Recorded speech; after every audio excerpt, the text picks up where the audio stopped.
Assalamualaikum warahmatullahi wabarakatuh.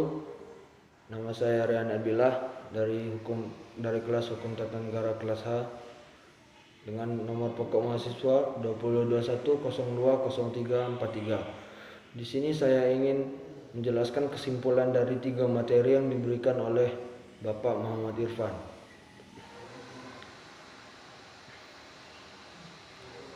Yang pertama adalah zakat fitrah, imsak dan tayamum. Yang pertama adalah zakat fitrah. Pada setiap hari raya Idul Fitri, setiap orang Islam laki-laki atau perempuan, besar atau kecil, merdeka, tua, hamba wajib membayar zakat fitrah sebanyak 3,1 dari makanan yang mengenyangkan menurut tiap-tiap tempat atau negeri. Dari Ibnu Umar ia berkata, Rasulullah SAW mewajibkan zakat fitrah bulan Ramadan sebanyak 1 sa' atau 3,1 liter kurma atau gandum atas tiap-tiap orang muslim merdeka atau hamba laki-laki atau perempuan. Riwayat Bukhari dan Muslim. Dalam hadis Bukhari disebutkan mereka membayar fitrah itu sehari atau 2 hari sebelum hari raya.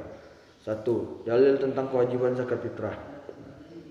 Perintah menunaikan zakat fitrah ini ada pada surah Al-Baqarah ayat 110. Dalil tentang zakat fitrah dari berbagai sumber. Artinya, dan dirikanlah salat dan tunaikanlah zakat, dan kebaikan apa saja yang kamu usahakan bagi dirimu, tentu kamu akan mendapat pahalanya pada sisi Allah.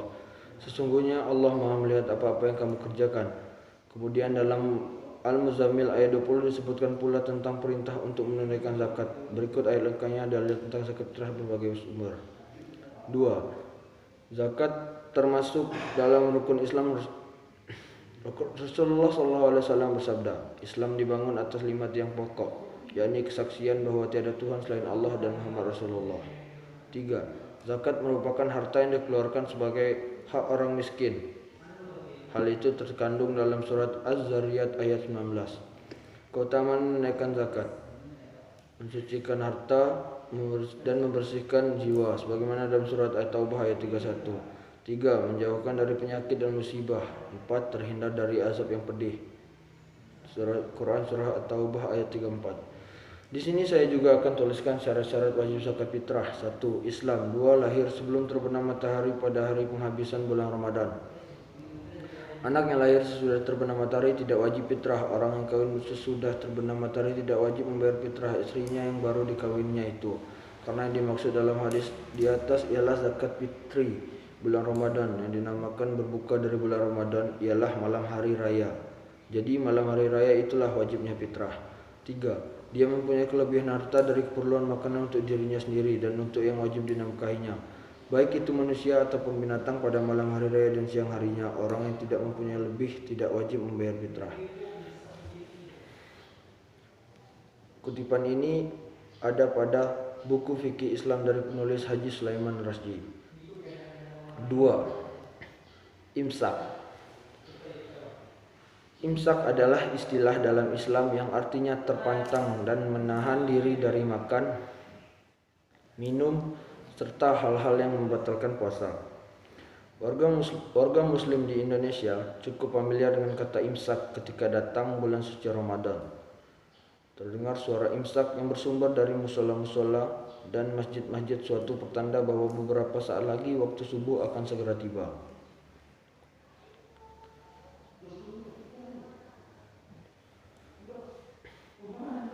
Sebuah fenomena yang hanya terdapat di Indonesia. Dalam masyarakat pada umumnya terdapat perbedaan dalam mengartikan waktu imsak ini.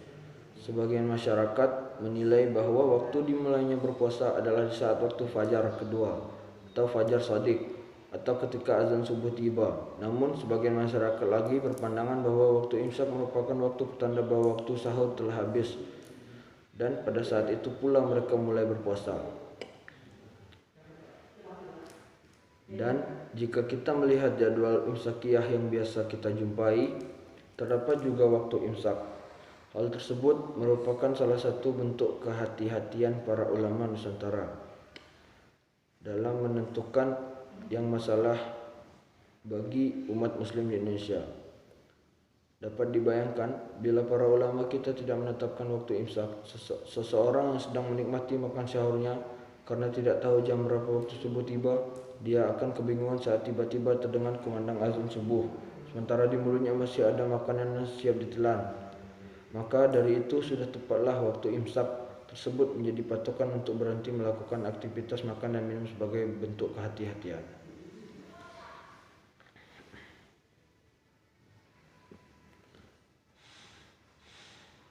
3. Tayamum. Mengacu pada tindakan menyucikan diri tanpa menggunakan air dalam Islam, yaitu dengan menggunakan pasir atau debu. Secara literal atau bahasa, tayamum bermakna al-qasad wa al-tawajjuh. Tayamum diisyaratkan berdasarkan firman Allah Subhanahu wa taala sebagai berikut. Hai orang-orang yang beriman, apabila kamu hendak mengerjakan sholat, maka basuhlah mukamu dan tanganmu sampai dengan siku, dan sapulah kepalamu dan basuh kakimu sampai dengan kedua mata kaki. Dan jika kamu junub, maka mandilah. Dan jika kamu sakit atau dalam perjalanan atau kembali dari tempat buang air atau kakus atau menyentuh perempuan lalu kamu tidak memperoleh air, maka bertayamumlah dengan tanah yang baik atau bersih. Sapulah mukamu dan tanganmu dengan tanah itu. Allah tidak hendak menyulitkan kamu, tetapi Dia hendak membersihkan kamu dan menyempurnakan nikmat-nikmat-Nya bagimu, supaya kamu bersyukur. Quran Surah Al-Maidah ayat 5-6. Selain surat di atas, Allah juga memperbolehkan tayamum melalui firman-Nya yang berbunyi, dan jika kamu sakit, tahu sedang dalam musafir, atau datang dari tempat buang air, atau kamu telah menyentuh perempuan, kemudian kamu tidak mendapati air, maka bertayamumlah kamu dengan tanah yang suci. Sapulah mukamu dan tanganmu, sesungguhnya Allah Maha Pemaaf lagi Maha Pengampun. Quran Surah An-Nisa ayat 43. C. Faktor-faktor diperbolehkannya tayamum. Adapun faktor penyebab diperbolehkannya tayamum secara lebih rinci adalah sebagai berikut. Ketika tidak ada air atau ada air tetapi tidak cukup untuk bersuci, dalam keadaan sakit atau terluka karena keadaannya sangat dingin dan kuat dugaan akan timbul bahaya jika menggunakan air. Jika ada suatu tempat tapi ia khawatir terhadap keselamatan diri, kehormatan dan harta, atau ia khawatir akan tertinggal dari rombongan maupun kendaraannya dan sebagainya, khawatir akan kehabisan waktu untuk menunaikan waktu sholat bila digunakan mandi atau wudhu karena tidak ada alat untuk mengambil air, seperti tali, timba atau lainnya.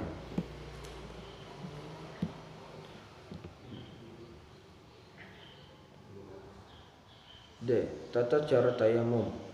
Tata cara tayamum adalah sebagai berikut. 1. Meletakkan kedua telapak tangan ke tanah atau debu yang bersih. 2. Meniup kedua telapak tangan agar debu tidak terlalu tebal. 3. Niat ikhlas dengan membaca basmalah. 4. Mengusap wajah dan kedua telapak tangan. 5. Mengusap punggung kedua telapak tangan.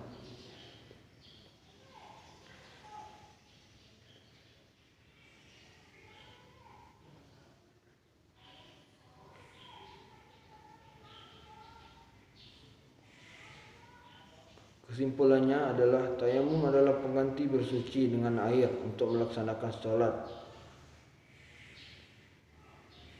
dengan aturan-aturan yang telah ditentukan sesuai dengan firman Allah dan hadis riwayat para ulama. Untuk melaksanakan tayamum harus sesuai dengan ajaran-ajaran yang telah diajarkan para ulama. Tayamum wajib dilakukan pada saat air tidak ada atau kondisi ketika seorang sangat mendesak dan tidak bisa menggunakan air. Cukup sekian dari saya. Lebih dan kurangnya saya mohon maaf. Billahi taufiq wal hidayah. Wassalamualaikum warahmatullahi wabarakatuh.